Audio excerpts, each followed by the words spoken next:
Salut la Workout Family, j'espère que vous allez bien. On se retrouve pour une nouvelle vidéo pour parler d'un tout nouveau sujet. Avant ça, laissez-moi vous remercier pour tout le soutien que vous m'apportez au quotidien sur ma page Instagram et ici sur YouTube.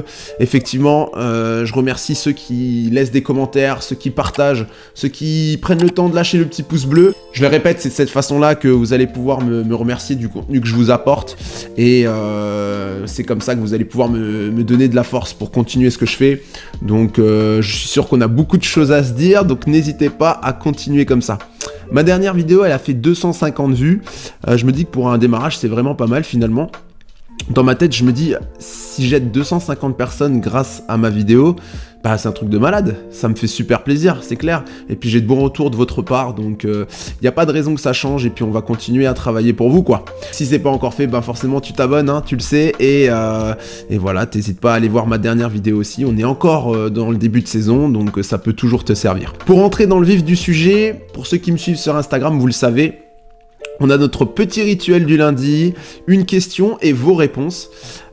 C'est dans ce sens que j'ai décidé de finalement répondre à tous vos petits commentaires que vous pouvez me laisser suite à la question. Et j'ai décidé d'en faire une vidéo YouTube tout simplement parce que le sujet est ultra intéressant et qu'il y a plusieurs choses à dire dessus.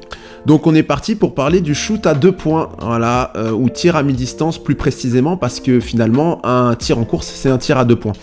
J'appelle aussi ça des tirs en zone intermédiaire. Du coup la question c'est de savoir si il est toujours utilisé dans un premier temps, s'il est toujours aussi efficace, et puis bah, dans quelle situation on peut le retrouver, dans quelle situation vous allez pouvoir l'utiliser en fonction de votre poste, etc. La vidéo du coup elle sera découpée en 3 parties. Je vais du coup vous parler dans un premier temps du tir à 2 points dans notre basket moderne finalement. Est-ce qu'il y a des choses qui ont changé par rapport au basket qu'on pouvait pratiquer il y a 10, 15, 20 ans, et ensuite bah, je vais rentrer dans le détail pour expliquer comment on peut l'utiliser, dans quelle situation, et puis ensuite ben, je vous ferai une petite rétrospective de ma façon d'utiliser le tir à 2 points en zone intermédiaire, parce que ben, finalement même dans mon jeu ben, cette utilisation du tir à 2 points a énormément évolué, et ça je vous l'expliquerai au fur et à mesure en dernière partie de vidéo. Du coup on est parti pour l'intro et on se retrouve tout de suite après.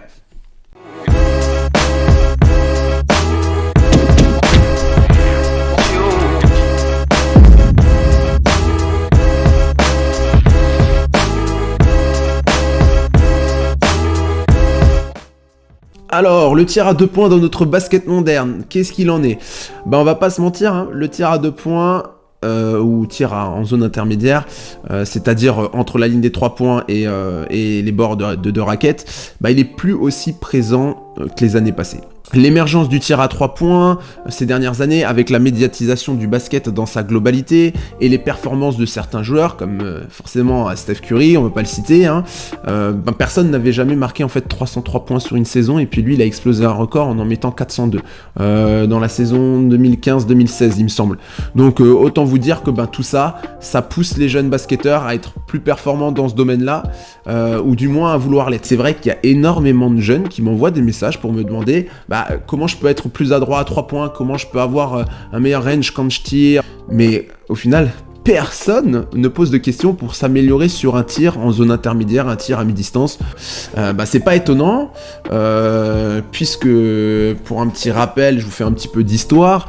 En 1990-1991, chaque équipe NBA prenait en moyenne moins de 10 tirs à 3 points par match.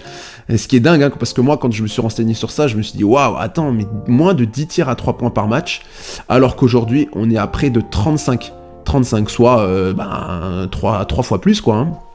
Voilà, le 3 points, il a pris une place beaucoup plus importante, et forcément, ben, les tirs aux dépens, je dirais, des tirs en zone intermédiaire. Hein. La valeur ajoutée du 3 points nous pousse entre guillemets à privilégier ce tir qui est finalement pas plus difficile qu'un tir à 2 points à réussir. Je m'explique. En fait, grâce aux statistiques élaborées, on peut affirmer qu'un tir à 3 points rapporte 50% de points en plus. Ça c'est évident, si on est un petit peu bon en mathématiques, on sait que 50% de 2 points, ben c'est 1, donc ça rapporte 3 points, mais qu'à côté de ça, le tir à 3 points n'est pas 50% plus difficile à marquer qu'un tir à 2 points. Et en fait, là, il suffit de comparer les statistiques. Je crois que c'était la saison dernière. Et les équipes tiraient à 53% à 2 points, alors qu'en moyenne, elles tirent à 39% à 3 points. Donc, finalement, autant tenter sa chance à 3 points. C'est pas forcément plus difficile qu'un tir à 2 points, et en plus, ça rapporte sur 50% de plus qu'un tir à 2 points. Voilà pour cette première partie, en fait, c'était simple, c'était succinct, il fallait quand même passer par là pour expliquer un petit peu l'évolution du tir à 2 points, et on a justement simplement dressé un constat de ce qu'est le basket moderne, on va dire, de nos jours. Et étant donné que le tir à 3 points semble plus intéressant pour la progression du score, l'utilisation du tir à 2 points recule évidemment, sans compter que de plus en plus d'intérieurs s'essayent à l'exercice. Ça, je pense que tout le monde l'a remarqué aussi, il y a de plus en plus de joueurs qui veulent tirer à 3 points, étant donné que ça rapporte un point de plus et que c'est pas forcément plus difficile à marquer. C'était le petit point historique, et ça me donne au moins une grille de lecture pour pouvoir parler du tir à mi-distance et pour pouvoir un petit peu expliquer pourquoi il est un petit peu moins présent. Maintenant, dans cette deuxième partie, il s'agira d'expliquer comment on peut utiliser ce tir à 2 points. Vous imaginez bien qu'on peut personnaliser ça et adapter ça par rapport au poste de jeu, on peut adapter ça par rapport à la défense qui est proposée, par rapport au style offensif aussi qui est proposé par le coach. On va rester assez global, on va dire, et bref. On va partir d'abord du point de vue des extérieurs. Faut savoir que le tir à 2 points, pour les extérieurs, je pense qu'il peut être très utile si certains joueurs manquent de finition proche du cercle, si des joueurs manquent, on va dire, de physique pour pouvoir aller au duel avec les intérieurs adverses ou les joueurs qui prennent de la place dans la raquette. Ok, ce que je veux dire par là, en fait, c'est que le tir à mi-distance, le tir en zone intermédiaire, il permettrait à l'extérieur qui drive de s'arrêter avant que l'intérieur ou que le joueur qui vienne en aide puisse le gêner. Et donc, ça laisserait la possibilité d'avoir un tir ouvert, tout simplement.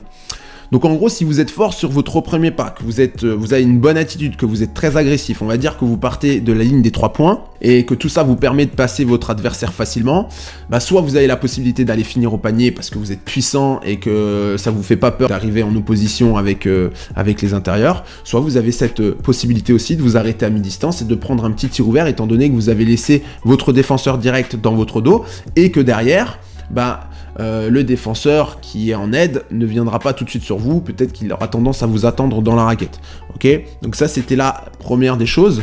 Vous pouvez prendre un tir à mi-distance en profitant tout simplement du retard défensif. En fait, la défense, elle va devoir s'adapter. Imaginez que vous êtes très efficace sur un tir à mi-distance, ça va pousser le défenseur qui est en aide à l'opposé à venir beaucoup plus fort sur vous et ça va libérer vraiment beaucoup plus d'espace. C'est pour ça que finalement, ce tir à mi-distance, certes, il ramène 2 points, mais ça peut être 2 points faciles au final si on est dans la continuité de l'action.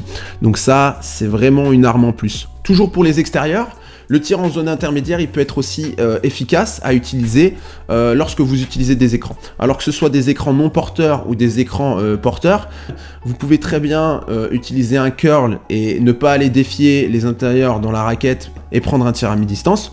Ou alors vous pouvez très bien aussi flairer. D'accord, si le joueur passe au-dessus de l'écran, vous pouvez utiliser l'espace qui est derrière vous pour pouvoir prendre un tir à mi-distance et éviter toujours de défier les intérieurs qui sont en face. Et pareil, lorsque vous allez utiliser un pick, le tir à 2 points peut apporter une plus-value dans le sens où vous avez peut-être un physique qui vous permet pas d'aller vers le cercle, un physique qui vous permet pas ou les capacités qui vous permettent pas d'aller défier les défenseurs et du coup ce sera bien plus facile pour vous de prendre un tir à mi-distance. Alors maintenant on va se tourner vers le jeu intérieur. Dans notre basket moderne, il existe de plus en plus d'intérieurs fuyants, des joueurs qui aiment moins jouer proche du cercle, qui aiment moins jouer dos au panier, qui aiment moins jouer au contact, etc., etc.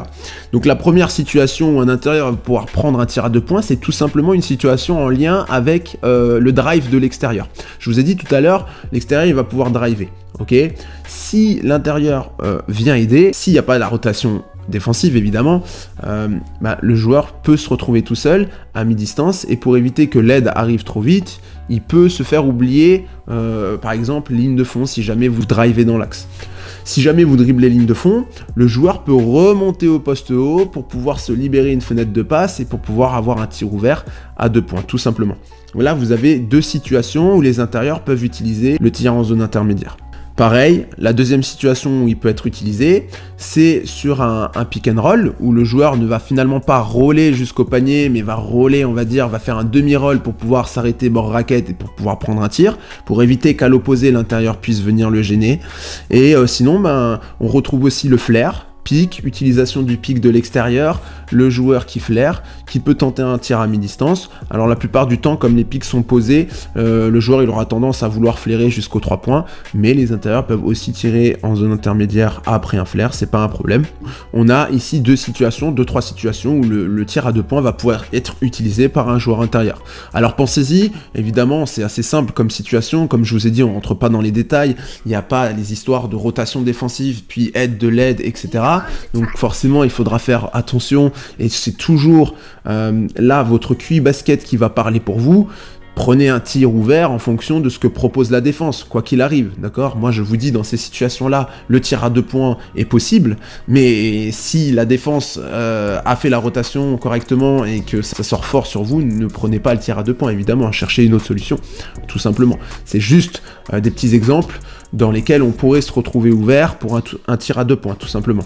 Voilà, on en a fini pour cette deuxième petite partie. Je vous ai expliqué les différentes situations, mais bien sûr, utilisez votre QI basket pour savoir si vous pouvez prendre un tir ou non. C'est pas parce que dans cette vidéo, je vous ai dit que dans cette situation-là, vous pourriez peut-être utiliser le tir à 2 points comme arme pour marquer des points faciles, qu'il faut absolument le faire. Évidemment, si vous flairez mais que la défense est présente sur vous, ne prenez pas le tir à 2 points, cherchez une autre solution, tout simplement.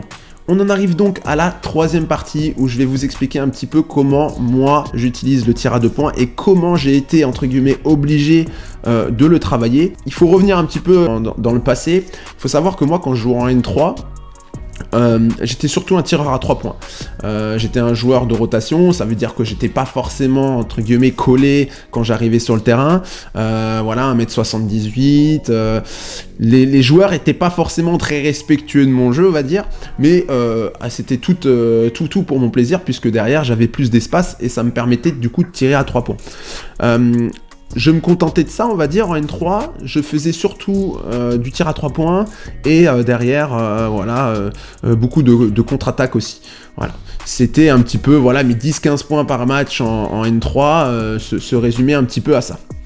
Sauf qu'arrivé en prénat, forcément, qui dit plus de responsabilité, dit joueur majeur d'une équipe, ça dit que les défenses, elles s'adaptent, tout simplement.